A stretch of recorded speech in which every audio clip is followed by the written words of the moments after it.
به نام الله بخشاینده مهربان.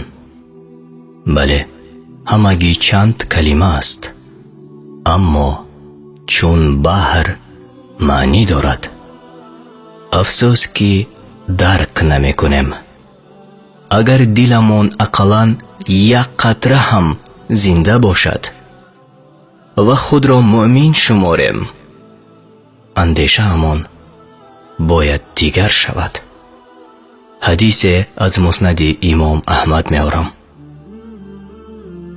هر روز بحر از پروردگارش اجازت میپرسد و میگوید: ای پروردگارم، اجازت ده که فرزند آدم را غرق کنم، زیرا او رزق تو را خورد و دیگر را عبادت کرد.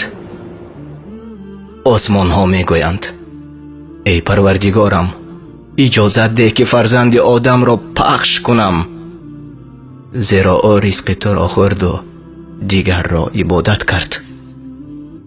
زمین میگوید: ای پروردگارم، اجازت ده که فرزند آدم را فرا برم، زیرا او رزق تو را خورد و دیگر را عبادت کرد. الله تعالی میگوید: بگذارید آنها را.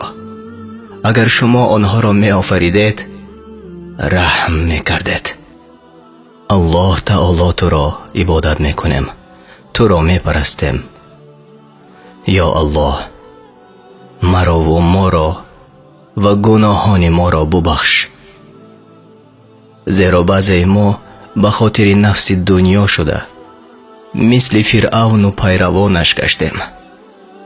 مؤمنان را عذاب می دهیم، از مسلمانان می ترسیم، اما قهر و غضب تو را ما بعضی ها نادیده می گیریم، هرچند می دانیم که قهار هستی.